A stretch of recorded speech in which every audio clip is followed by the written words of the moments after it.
हाँ फ्रेंड्स, कई बार दिशा सूचक प्रश्न पूछे जाते हैं रेलवे के एग्जाम में, एसएससी के एग्जाम में, रीजनिंग में। हालांकि ये मैथमेटिकली यदि आप सोचेंगे तो बहुत ही बेस्ट है। मैथमेटिक्स आपका ठीक है तो रीजनिंग कोई बहुत बड़ी चीज़ नहीं होती है। मैथमेटिक्स ठीक मतलब रीजनिंग आपका ऑलरेडी ठीक। यहाँ पर एक हम प्रश्न पर देखते हैं, इसका कोई फॉर्मूला नहीं होता है, कोई ट्रिक नहीं होता है, बल्कि माइंड का एक्सरसाइज है। जब दिशा सूचक प्रश्न पूछा जाए तो सबसे पहले आप क्या कीजिए कि आप ऐसा चौकोर बनाएं। अब हमने तो ये प्लस का चिन्ह दे दिया, तो ये क्या है, जो सबसे ऊपर में रहे इसको नॉर्थ बोलते हैं, उत्तर बोलते हैं, ठीक है। तो उत्तर के जस्ट नीचे क्या होगा, दक्षिण होगा। अब आप समझ लीजिए कि यदि आप उत्तर की ओर ऐसे घूम गए तो बायां हाथ उत्तर की ओर, दाहिना दक्षिण की ओर, तो ये फेस जो होता है ना, मुंह जो होता है जस्ट पूरब की ओर होता है, पूरब। और ये तो जब पूरब मिल गया तो ये लास्ट है, नीचा पीछा पश्चिम है। जिधर हम लोग का हेड का बैक साइड होगा वो पश्चिम होता है। अब हम लोग जब किसी कोई व्यक्ति चलता है, किसी वस्तु या व्यक्ति या का आरंभ बिंदु शुरू करते हैं तो यहां से शुरू करते हैं। ध्यान दीजिएगा, आप यहीं पर सोच करके, सोचने में आप लोग गलत करते हैं कि सोचने का यही है कि आप पहले प्लस का चिन्ह बना दीजिए। दिशा सूचक जब भी प्रश्न पूछा जाए तो प्लस का चिन्ह बना दीजिए, उसका आरंभ बिंदु यही जो दोनों का मिलन बिंदु है, ठीक है। अब एक प्रश्न है जिसे हम हल करने की कोशिश करते हैं। देखिए, एक सोहन नाम का कोई व्यक्ति है, वह पूरब में 10 किलोमीटर चलता है, ठीक है।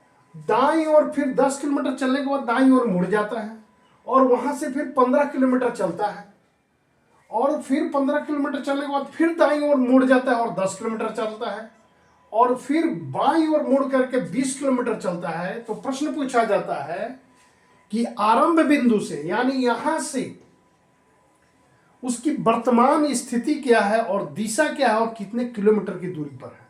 तो ये सोचने से पहले ये प्लस का चिन्ह बना लीजिएगा, क्योंकि ये तो तुरंत हम क्विक हल कर सकते हैं, लेकिन आप लोगों को समझाने के लिए बता रहे हैं कि ये प्लस का चिन्ह बना दीजिएगा। या मिलन बिंदु हुआ, पॉइंट हो गया। अब यहाँ पर देख लीजिए कि आप सोहन को न मान करके आप खुद समझिए कि आप यहाँ पर खड़े हैं। आप यहाँ पर खड़े हैं तो आपकी मुंह पूरब दिशा में है और बाया हाथ उत्तर दिशा में, दाहिने हाथ दक्षिण दिशा में है। आप यहाँ इमेजिन कीजिए, आप यदि यहाँ से चलते हैं, सोहन पूरब की ओर चलता है 10 किलोमीटर, तो मान लेते हैं पूरब की ओर चला ये 10 किलोमीटर, ठीक है। अब वो क्या कहता है कि वह दाईं ओर, किलोमीटर लिख देते हैं, दाईं ओर। तो जब आप यहाँ से चलेंगे तो दाहिना हाथ इधर होगा, दाईं ओर मुड़ जाता है और 15 किलोमीटर चलता है। मतलब यह जो है 15 किलोमीटर है, यानी यहाँ से यहाँ की दूरी 15 किलोमीटर है ना। अब वो बोलता है कि 15 किलोमीटर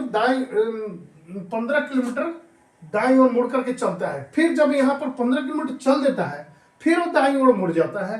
दाईं ओर तो मुड़ने के, तो यहाँ पर जब आप पहुंचते हैं तब खुद इमेजिन कीजिए कि आपका दाहिना इधर होगा, तो आप इधर की ओर मुड़ते हैं और वह कितना आ जाता है, 10 किलोमीटर चलता है, यानी फिर 10 किलोमीटर चलता है। अब वो यहाँ पर पहुंच जाता है और फिर क्या बोल रहा है, वह बाईं ओर मुड़ता है। अब देखिए, अब उसका दाहिना, अब यहाँ पर यदि आप पहुंच गए, ठीक, यहाँ पर आप ऐसे आए या भी इधर से आए, यहाँ पर देखिए आप इधर मुड़े तो आपका दाहिना इस साइड में, बायां इस साइड में, फिर दाहिना इधर, बायां, दाहिना इधर है, बायां है। तो जब आप मुड़ेंगे बायां तो आप इधर की ओर आएंगे, इधर की ओर चिन्ह बना देते हैं। ये हो गया आपका दाहिना, ये बायां हो गया। यहां पर वो आता है और 20 किलोमीटर चलता है। तो कह रहा है, मान लेते 20 किलोमीटर आकर के यहाँ पर बैठ गया, ठीक है।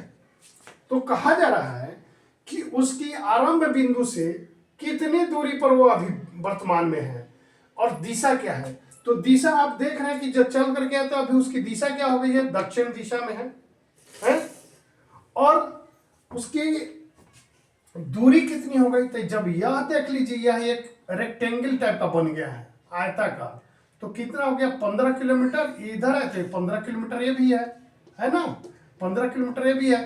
तो यहाँ से यहाँ तक तो 15 किलोमीटर है और यहाँ से ये 20 किलोमीटर, तो 15 20 35 किलोमीटर की दूरी पर है आरंभ बिंदु से। आरंभ बिंदु क्या है, ये है और यहाँ पर है। यानी उसका जो विस्थापन के, ये जो फिजिक्स में विस्थापन बोला जाता है, वो विस्थापन यहाँ पर पूछ रहा है कि प्रारंभिक और अंतिम स्थिति के बीच कितनी दूरी है, इसी को विस्थापन बोलते हैं। तो यह ये हो गया।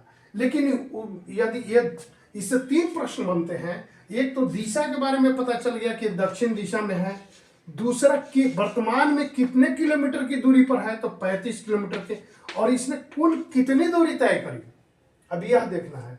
तो आप यहां से देखिए, यहां से यहां तक इसने 10 किलोमीटर चला, यहां से यहां तक 15 किलोमीटर, कितना हो गया 25 किलोमीटर, फिर यहां से यहां तक 10 किलोमीटर चला 35 किलोमीटर, फिर यहां से यहां तक आया 20 किलोमीटर, यानी 55 किलोमीटर, यानी उसने कुल 55 किलोमीटर दूरी तय किया। ये 3 प्रश्न का आंसर निकलता है, इससे 3 प्रश्न। इस तरह दिशा वाले जो भी प्रश्न हो, जस्ट लाइक आप प्लस का चिन्ह देकर यहाँ पर आप खड़े हो जाइएगा, अपने आप को इमेजिन कर लीजिए और इस हिसाब से बनाइएगा, आपका प्रॉब्लम एकदम सॉल्व हो जाएगा। इसमें कोई बड़ी बात नहीं है, एकदम आसान है।